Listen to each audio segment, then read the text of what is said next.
Welcome to the Dawn Jarvis Show with Dawn Jarvis, the diverse nurse. And in this podcast, we will be talking about healthcare, self-care, diversity, careers, and well-being from a Black woman's perspective. If you're a person of colour, an ally, partner, or employer of person of colour, and interested in a diverse perspective on health, self-care, and well-being, then this is the podcast for you. If you are ready to turn your expertise into that thing you have always wanted to do and are not prepared to let potential barriers or difference hold you back, then you are definitely in the right place.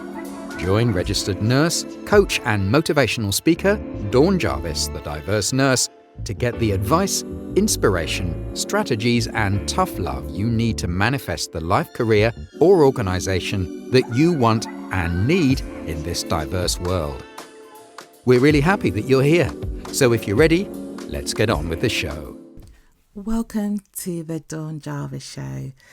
This is a podcast by the Diverse Nurse and is going to be about diversity, healthcare, self-care and well-being. Thank you so much for being here. It's an absolute pleasure to do this podcast. It's my first CAT podcast and I really appreciate you joining me. As this is my first podcast, this is going to be an introductory episode, so I'm going to be telling you a little bit about myself and what I do. I'm a registered nurse and I'm registered to work with both adult and children in healthcare. I have just finished a wonderful 37-year career in the NHS, which is the National Health Service in the United Kingdom, and during that portfolio career I was really lucky to do a lot of things. My career comprised of being a nurse, a manager, of working in health improvement, in working with service development and working in leadership, and I really enjoyed every moment of it. I've been quite successful in my career. I started out as an enrolled nurse, which would now be a nurse associate, I guess, and at the end, and that went up to being a nursing leadership director and program director at the end of my career. I've been really lucky to have the support of mentors and coaches during my career, and it really helped to get me to where I am today. It hasn't always been easy though, and my ambition for the NHS is that career advancement, promotion and development is more to do with judgment rather than luck. I love being a nurse and I still am a nurse, a registered nurse, and I would really recommend it as a career. One of the things I want to do going forward is to help nurses and healthcare workers to take advantage of development opportunities and help them move into leadership positions.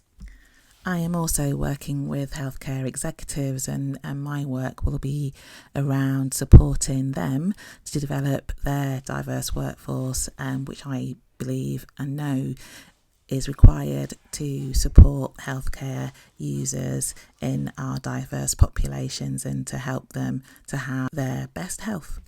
So how did I get here?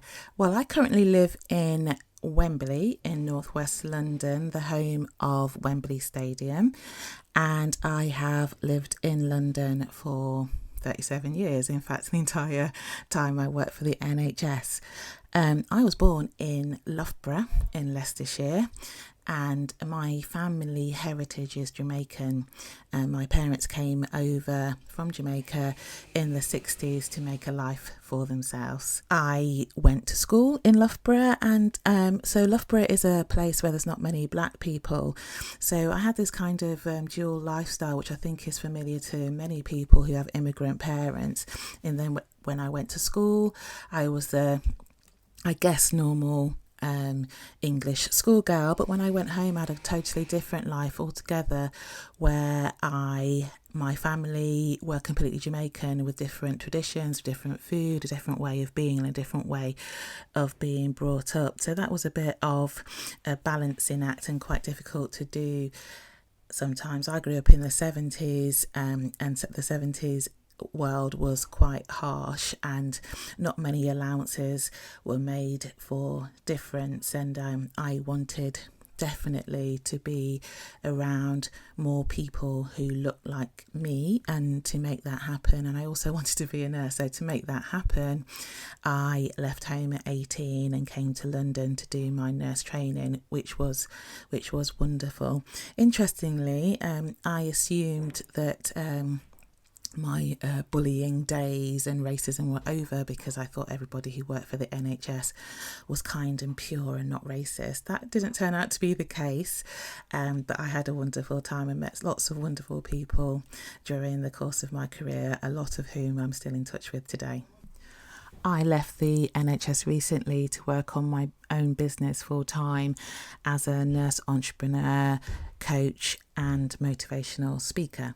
So now I bet you're thinking, what is a nurse entrepreneur? Well, to me, a nurse entrepreneur and what I do is someone who is a nurse and makes their living using the skills and expertise they acquired during their career as a nurse and during my career as a nurse. The portfolio of skills that I acquired as a nurse in my career included leadership, management, project management, and working as a program director. I also coached healthcare executives on quality assurance and how they were going to work with regulators, and I indeed worked for a regulator as well. So as a nurse entrepreneur, the things I offer to do are motivational speaking, and in fact I am speaking at the Nursing Times Careers live event on the 26th of September 2020, and I also do executive coaching with healthcare professionals specifically, and I do lifestyle coaching both with nurses and healthcare workers and anybody else who wants to move their lives more towards a success mindset. I'm also doing career coaching, health coaching and online courses and programs. My mission is to help people understand that health and well-being is a social and diverse construct, and it affects people in different ways depending on their community and their lifestyle. And I think that has an impact on how health services are delivered and how they're received. Plus, that has an impact on the workforces of those services and how they relate to their service users. So I think that's all about organisational development, and I want to help people with that service development in healthcare organisations. The way that healthcare services are designed, delivered and received has an impact on population health, and I'm hoping that this podcast will go some way to shining a light on how health and the services we use are used, how people engage with them, better ways to engage with them, and the resources that we need to make that better. So in this podcast, I'm going to be concentrating on healthcare and self-care and well-being from the perspective of myself as a Black woman, and also from the perspective of people who have protected characteristics in the UK. And protected characteristics are defined by the Equality Act 2010, and that is a legislation which is designed to protect people from discrimination in the workplace. The aims of the Equality Act are to eliminate discrimination, advance equality of opportunity, and to foster good relations across all the protected characteristics between people who share a protected characteristic and people who do not share. The protected characteristics are age, disability, gender reassignment, race, religion or belief, sex, sexual orientation, marriage or civil partnership, pregnancy and maternity. As you can see, that covers a lot of bases, and there's a lot of interconnectedness or intersectionality between all of the protected characteristics. I will be reflecting on my own health, self-care and well-being, and talking to a wide range of people and asking them what impact their difference has had on their lifestyles, career, businesses and well-being, and how it's affected their lives and how they live it. I'm hoping that the podcast will be fun and informative. So that's it for today. I hope that you have enjoyed the show and have an idea of what the show will be about, and I hope that you can listen to some more of what I've got to offer in my podcasts. There are lots of ways you can contact me if you would like to work with me or know a little bit more about what I do. I am on LinkedIn, Facebook, Twitter. I will also put those links in the show notes. That's almost it for this episode, but I have a few people I have to thank because without their help this podcast would not have been possible.